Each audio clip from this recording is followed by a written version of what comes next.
Sign off. If you have any questions, I'll answer them for you. Captain Gene's gonna put some more music on for you folks. I'll try my best to answer your question. I don't know the answer. I'm probably gonna make something up. You're not gonna know the difference anyways. All right, folks. So I'm a runner in the wintertime out here, keeping myself busy.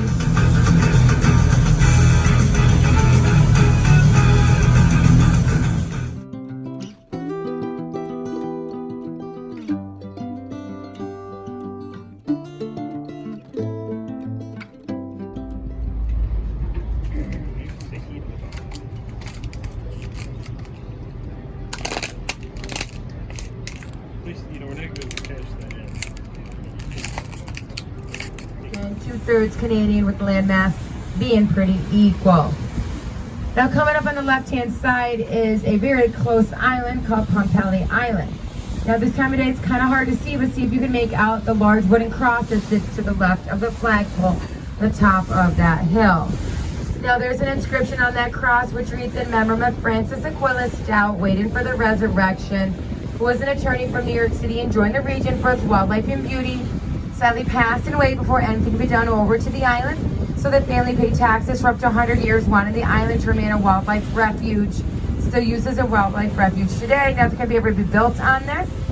There is a bench up on there. That bench has been up there for many years." Now as we go around through here, check out any of these nests. Maybe you can spot a great blue heron or a bald eagle. Time to time we can spot them, and sometimes they'll be flying over our heads. So when the river freezes over, for the most part, any animal that can't swim or fly can walk across the ice and get out over on these islands all winter long. So when the caretakers and owners board everything up, they have to be careful and make sure they take all the food that they have on the island off, so that doesn't get into. Now looking on your right-hand side is Grenadier Island, 7th largest island named after the Grenadier soldiers of the French and Indian War. Now I'm going to talk about the river and things to do out here in the wintertime. As I am a local, when the river freezes over, we still can enjoy it. We can do some pond hockey, fishing derbies, and we can also take the plunge. Well, the plunge, we carve a hole in it. That's at the end of February. So folks come from all over, raising money for the River Hospital to take that plunge. I myself have done it a few times. Liquid Courage helps get you in.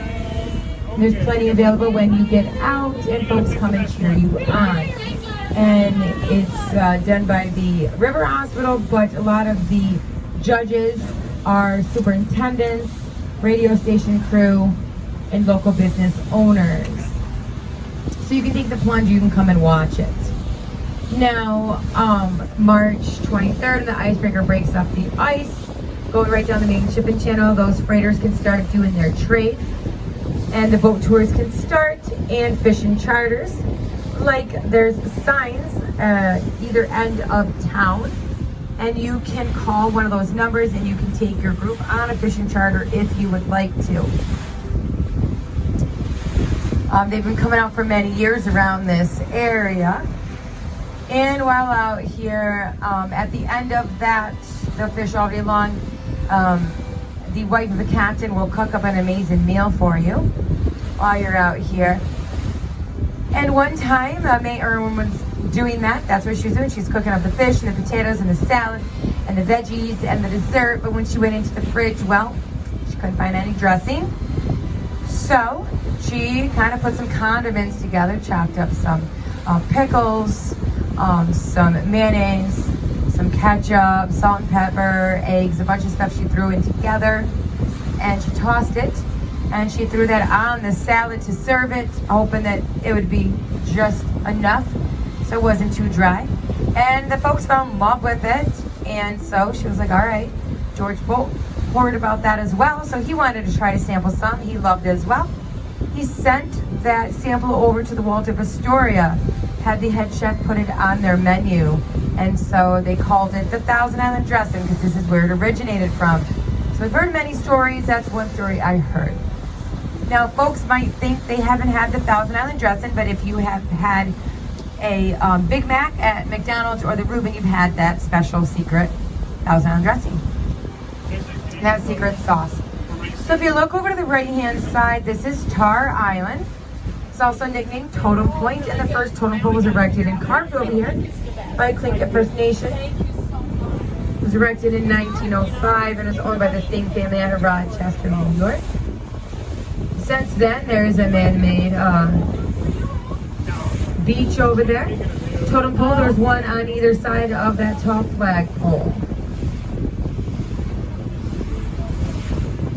Now, other than fishing charters out here in the summer, there's a couple other things to do and a couple other things to watch.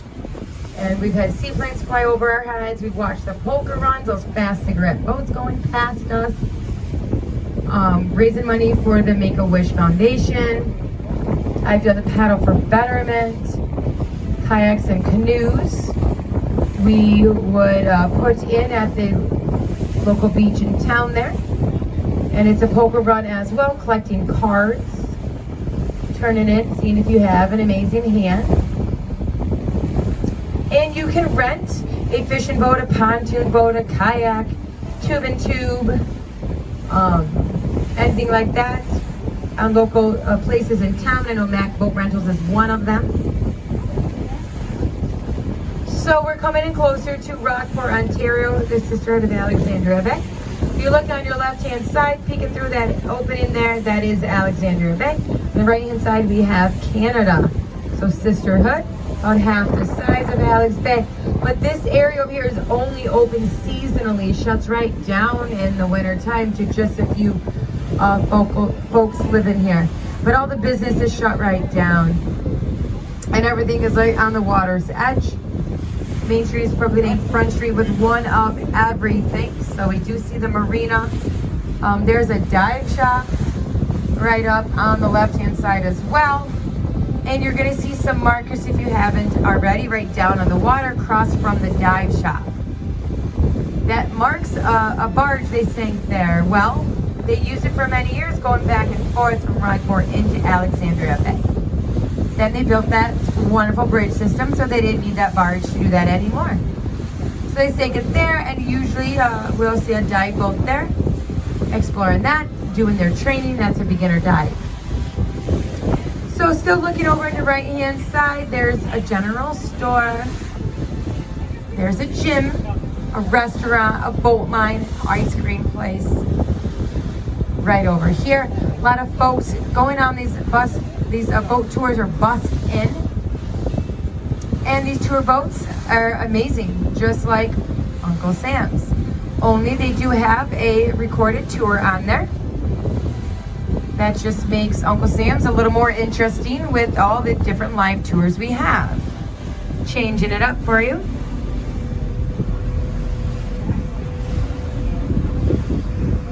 So there is a church up on the hill, and that is St. Brennan's Roman Catholic Church. It's the oldest wooden church east of the Rockies, and another patron saint of sailors. During Prohibition, I've talked about that over in the American side. I'm going to talk about it a little bit more through here. But during Prohibition, they would hide their bottles of spirits in the basement of this church. Now, after fellowship, if they're seen wandering around with anything in their hands,